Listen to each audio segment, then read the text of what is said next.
Nos encontramos con Pita Cortés, documentalista sonora, integrante de Sonodoc y productora de Radio Educación, emisora que ha cobijado al grupo Cómplices por la Equidad. Grupo mexicano que es parte de la red Men Engage Internacional. Eso es importante. Muchas gracias, Pita. Es un gusto estar con usted, que tiene una enorme experiencia como comunicadora, como productora en Radio Educación, que actualmente produce precisamente Entre Hombres, México. Un programa muy interesante que yo les recomiendo que escuchen y que aborda precisamente el tema que vamos a tocar en nuestras jornadas de la nueva escuela lacaniana, que llevan como título ¿Qué quieren los hombres?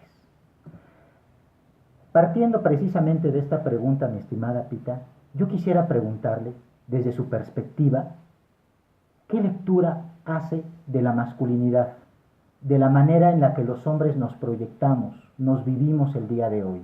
Usted, como comunicadora, como documentalista, ¿sí?, como realizadora de programas que inciden en nuestro país, ¿cuál es la lectura que hace de los varones de hoy, de los varones mexicanos de hoy? Ojalá pudiera responder a su pregunta, doctor. La verdad, lo que pasa es que es un tema tan amplio y tan complejo como números de hombres hay en nuestro país y en el planeta. Lo que sí le puedo decir, que me doy cuenta, es que a partir del movimiento feminista, que planteó diferentes circunstancias para que las mujeres tuvieran un proceso de evolución de sí mismas y de la sociedad, porque en principio hay que verlo así, las feministas plantean un cambio social y lo logran. Bueno, este discurso fue muy útil para que hombres que se involucraron mucho con ese movimiento feminista también llegaran a plantearse la necesidad de establecer puntos de diálogo entre hombres y mujeres. Entonces, podríamos decir, doctor, que este incipiente movimiento de hombres, o mejor vamos a decirlo así, hombres en movimiento, atrapó mi atención y comencé a explorar a lo largo y a lo ancho del país qué estaba pasando con los hombres en este momento que nos toca vivir. Y pasa todo, doctor. A partir de estos cambios sociales que se han dado por el movimiento de las mujeres y también culturales, porque la verdad es que se han dado muchos cambios culturales, ha habido crecimiento político en la sociedad también, se les movió el piso. A muchos hombres se les movió el piso. Otros decidieron optar por su masculinidad hegemónica, por la educación cultural que recibieron como hombres, y pues han tenido que sobrevivir con mucha violencia y enfrentar su vida con mucha violencia hacia los demás, y lo peor es que a veces hacia sí mismos. En cambio, otros hombres se replantearon su forma de ser, su forma de pensar como hombres, y decidieron buscar puentes de diálogo y buscar también grupos de trabajo. Estos hombres van caminando al encuentro de lo que para ellos es una forma distinta de masculinidad, es decir, la suya. Qué interesante, qué interesante. En este corrimiento que ha habido de los varones y por supuesto y primeramente de las mujeres respecto a su posición, a la manera en la que se viven como tales, ¿cuáles son esos ejes, cuáles son esos puntos que usted considera, Pita, importantes para entender el proceso de cambio que hay en la construcción de la masculinidad?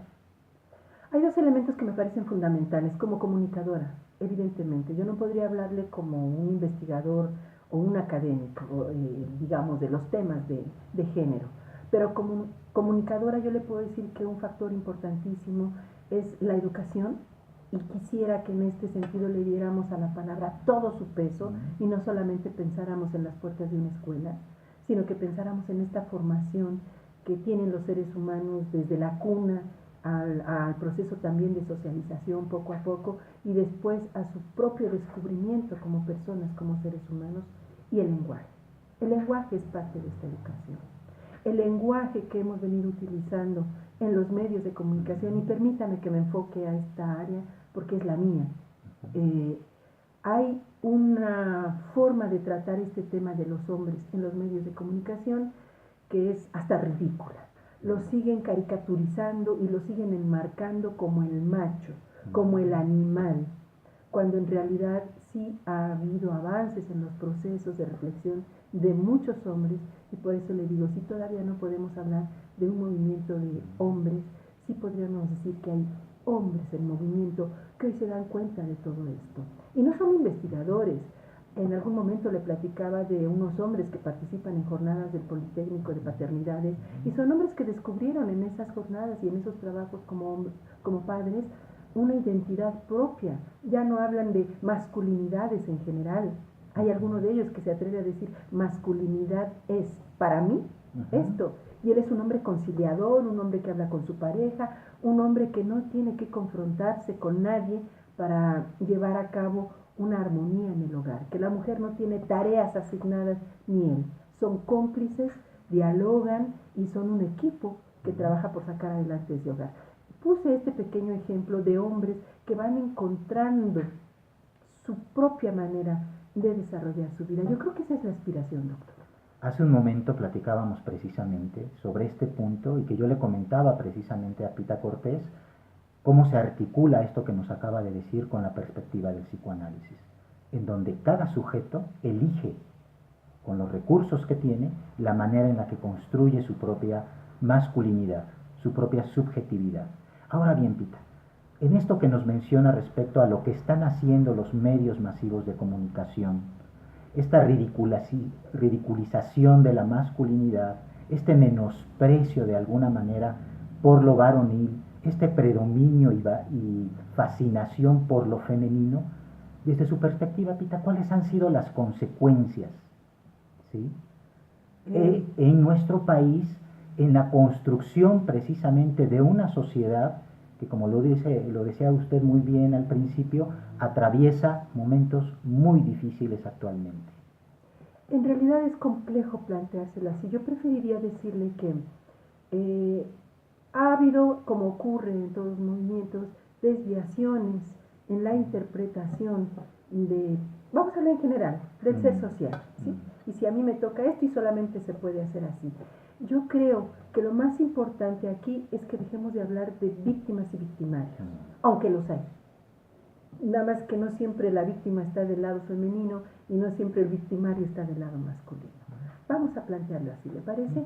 Entonces, en esta construcción de diálogo social es muy importante que comprendamos que en una sociedad tan violenta como la que estamos viviendo todos, hay responsabilidades compartidas, de todos.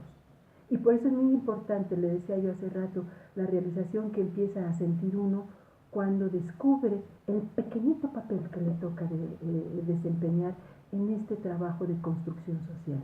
En el caso de los medios de comunicación, por ejemplo, cuando tengo oportunidad, pues yo invito muchísimo a los compañeros periodistas y demás a que revisen sus textos, a que traten de evitar las palabras, vamos a combatir la violencia, vamos a trincherarnos para tal. No podemos combatir el lenguaje, no podemos combatir la violencia con el lenguaje de la violencia.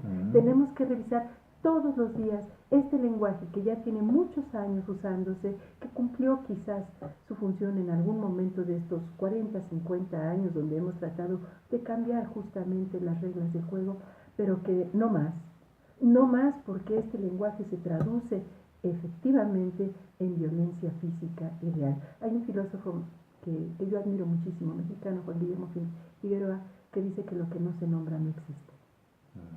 Tenemos que comenzar a buscar estas palabras que puedan nombrar lo que estamos viviendo. Y por lo menos desde mi punto de vista, lo importante es nombrar que hay seres dialogantes, que hay personas que quieren construir puentes y que hay seres humanos que están conscientes del papel protagónico que le toca vivir en su pequeño espacio. Pita, muchas gracias, le agradezco mucho esta entrevista tan interesante y los invito a todos a que participen, a que asistan a nuestras segundas jornadas de la nueva Escuela Lacaniana de la Ciudad de México. Hasta pronto. Gusto en saludarlos, hasta pronto.